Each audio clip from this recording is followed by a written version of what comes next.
नमस्कार, मी फराह खान. तुम्ही बघताय महाराष्ट्राचा number 1 Marathi news channel news 18 Lokmat. बुलेटिनच्या सुरुवातीला एक ब्रेकिंग न्यूज आहे. नागपूरकरांसाठी दिलासादायक बातमी, कारण नागपूरमधील संचारबंदी संपूर्णतः उठवली आहे. नागपूरकरांना हा एक मोठा दिलासा म्हणावा लागेल. हिंसाचार झालेल्या भागातील संचारबंदी उठवण्यात आली आहे. त्यामध्ये कोतवाली तहसील, त्याचबरोबर गणेशपेठ, यशोधरा नगरमधील संचारबंदी ही उठवली आहे. कालच पाचपावली, शांतीनगर, लकडगंज, सक्करदरा, इमामवाडा या परिसरातील संचारबंदी उठवलेली होती. त्यानंतर जे उर्वरित भाग होते ज्या ठिकाणी संचारबंदी कायम होती तिथलीही संचारबंदी उठवलेली आहे. तर नागपूरकरांना मोठं नुकसान सहन करावं लागत होतं. त्यांचे व्यवहार ठप्प झाले होते आणि अशामध्ये आता तिथलीही संचारबंदी उठवून नागपूरकरांना एक मोठा दिलासा देण्यात आला.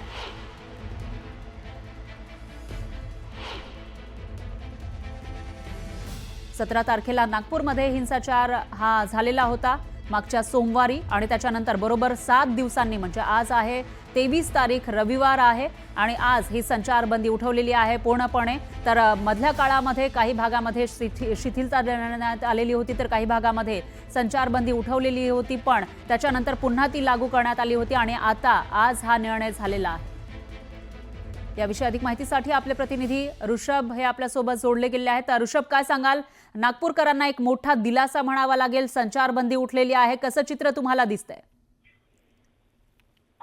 हॅलो, हा बोला.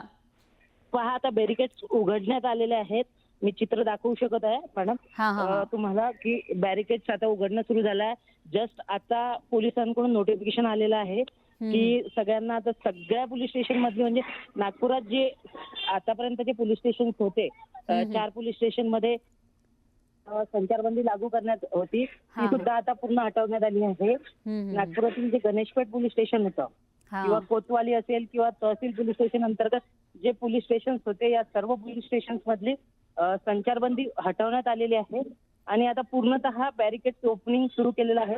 गाड्या जाताना दिसत असतील तुम्हाला, गाड्या ये जा करणं सुरू केलेलं आहे.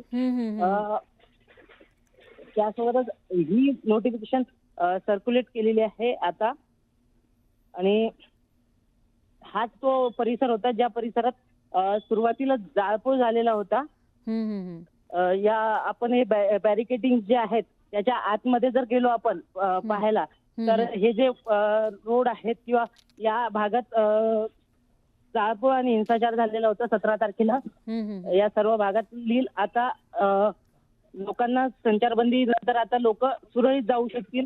आणि आता काही मिनिटांपूर्वी म्हणू शकू आपण की संचारबंदी उठवायला सुरुवात केलेली आहे. म्हणजे 3 वाजतापासून आज ती संचारबंदी उठवली जाणार आहे. म्हणजे याचाच अर्थ तासाभरामध्ये सगळी संचारबंदी उठण्याची जी प्रक्रिया आहे ती पूर्ण होईल असं आपल्याला म्हणता येईल.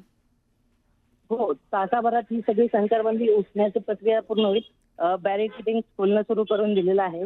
त्याच्यासोबतच इथले सगळे पोलीस ओके. निश्चितच ऋषभ, सगळ्यात आधी तुम्ही याविषयीची अपडेट आपल्यापर्यंत पोहोचवतायत. आताच हा आदेश जारी झाला आणि त्यानंतर त्यानुसार प्रक्रिया सुरू झाल्याचं दिसतंय. नागपूरकरांना हा एक मोठा दिलासा म्हणावा लागेल. त्यांचेही आपण प्रतिक्रिया घेण्याचा प्रयत्न करूया. दरम्यान धन्यवाद तुम्ही दिलेल्या या सविस्तर माहितीसाठी.